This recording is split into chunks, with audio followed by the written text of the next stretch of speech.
How to simulate test day, aka the most common LSAT test center problems and how to avoid them. The biggest thing you want to do is prepare for worst case scenarios. I heard from one student in Cairo who wrote to me the following. I took the LSAT here in June.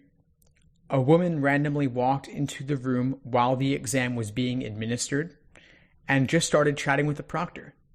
They were whispering, but it was still audible and very distracting. Also, the electricity in the building went off for around the length of a section, so we resumed taking the exam in the dark with no AC. In Cairo, in June. Needless to say, I canceled my score on the spot. Wow. Imagine if that was your test day experience. Of course, electricity could go out anywhere, and the best you could hope for would be a free retake a few months later with the original test removed from your record entirely. However, there's a very good chance that LSAC might give you nothing at all for your trouble. While there is this element of chance involved, there's a lot you could do to minimize the impact of unexpected test day disasters. As a cautious test taker, you want to prepare for the worst. Rooms do often have little quirks of their own. You might hear noises in some when the heating turns on or off. Just think about all the noises that boilers and pipes make, like hissing. And there's no guarantee you'll get extra time just because there was some sort of disruption. And summertime test takers don't really have an advantage either, because the room might be over air conditioned and feel like a walk-in refrigerator. Other rooms might have no AC at all. And unfortunately, an uncomfortable room is not the only obstacle you might face. I'll cover how to face those more later, but you might also just have difficulty adjusting to actual test day conditions with strict timing, in contrast to however you're doing things at home. So in order to avoid a test day drop, you need to simulate test day conditions similar to those you will be experiencing on test day. Do this as much as you can, because you want to make your actual exam nothing more than just another practice test. Another one in a long line of exams that you've already taken. A big part of that will be strictly timing yourself, not taking a break in the middle of a section to go get a drink or go to the bathroom and pause the clock while you do that. If you want to do that, the clock's going to be running, or you can wait until the break. As we discussed previously, you want to make sure you're doing 5-section exams, not 4. Because on test day, you will experience that experimental section, and you don't want to do only 4 sections on your practice tests, and then say on test day, geez, I was so tired by that last section. You have to be practicing under those realistic conditions. Otherwise, your scores could be falsely inflated when you're getting these super high practice scores, and then you see that drop on test day. So, some ways you can simulate test day and take those practice exams under realistic actual LSAT conditions. Practice on a small desk. I have heard stories, some horror stories, about test takers having really tiny desks where they can't even lay out the full 2 pages of the booklet at once. They can't fit their bubble sheet at the same time. So you definitely want to be ready for that limited space if it happens to you. You also want to bring layers in case the room is too hot or too cold. You want to practice in rooms where the temperature is slightly uncomfortable, like I was saying earlier with the AC or the furnace. All of those environmental factors are out of your control, and I assure you, they are not as likely as your home or your study center to be as comfortable. So be on the lookout for that. Be aware of that possibility. If you can, do a few exams at your actual test center. This obviously isn't possible for everyone. It's based on how close it is to your house and how amenable they are to letting you enter. Some places have stricter security than others. Some universities you can walk right in, others you can't. So give it a shot, talk to people, see what you can do.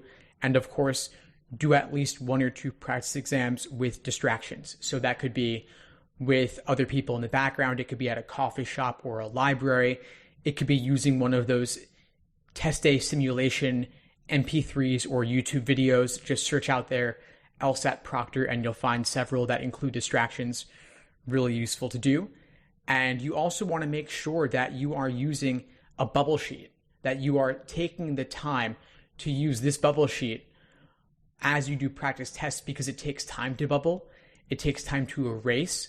It takes time to fill those in. And if you're not used to that and you're just at the 35-minute mark with the bubble sheet, you're going to be over the 35-minute mark. So be aware that you will need to use this and start using it now. Don't underestimate it.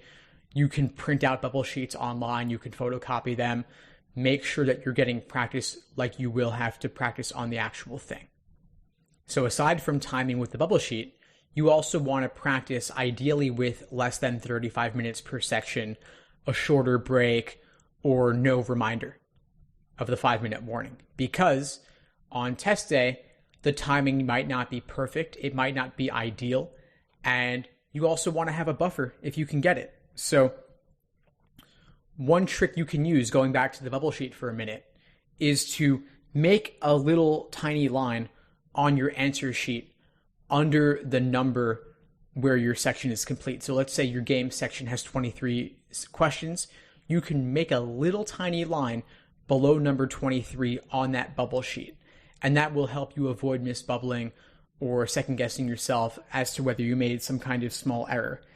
And you also want to start tying up loose ends when you're down to that 5-minute warning. In case they don't give you a 5-minute warning, you have already bubbled for yourself and you don't need to worry about potentially missing out on that. Reports from students indicate that LSAC generally does nothing for people who are shorted on time or not given a 5-minute warning. Of course, most people don't experience this problem, but if it happens to you, it'll be a big deal. Noise. One student wrote to me, there was a loud bing every 2 minutes throughout the entire test. I ended up canceling my scores. So yes, who knows why that bing was happening? It could have been a proctor's cell phone, could have been some air cooling unit inside the test room. It could have been something from next door. But you can experience noise. It's not going to necessarily be a library-like setting. The proctors might make noise, other test takers might make noise, the room might make noise, or you could have external noise. Some people have seriously reported a marching band practicing outside their test center. If you Google it, you'll see what I'm talking about. I'm not making this stuff up, people. It's real. It happens.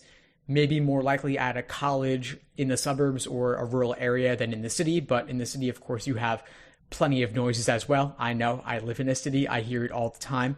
So do your practice tests in noisy environments, like I mentioned. And in the winter months, be prepared for the possibility that you or others might be sick, might be blowing your nose, you might want to bring cough drops or tissues for yourself and others if you're taking it in the winter. Or an allergy season, maybe. This might not be enough, but at least it's something. You can't always prevent any issue from occurring, but you can do what you can to mitigate the impact they have on you. And that comes from being aware of these beforehand, as well as mindfulness or other forms of meditation that I talked about previously. And of course, motion is a potential issue. One student wrote to me, the person next to me was periodically shaking the table. I had to get the attention of the proctor who saw it and went over to her to request that she stop shaking her body against the table. So yeah, that's a thing. It happens. Aside from the other test takers walking or moving around or shaking, they might be flipping pages. They might be erasing vigorously. The proctors might be walking around or hovering around you. This means really that you've just got to take the LSAT in places you would expect to be much worse than your test center. That's ultimately the bottom line with everything I'm talking about here. Prepare for the worst, simulate distractions, whatever your worst nightmare is, do that to yourself before the exam so that if it happens on the exam, it won't be the first time you experienced it. Another thing to be aware of is pacing. You want to take several exams with strict timing. You want to use the bubble sheet, use the analog watch, rotate the experimental section, and not worry when you're timing yourself what other test takers are doing. Other test takers might have a different section than you do at the same time. So let's say your experimental is first, theirs could be third. You might have games, they might have reading comp. So those psychological things where like that person is going faster than I am, or I'm erasing more than other people are, that's a bad sign.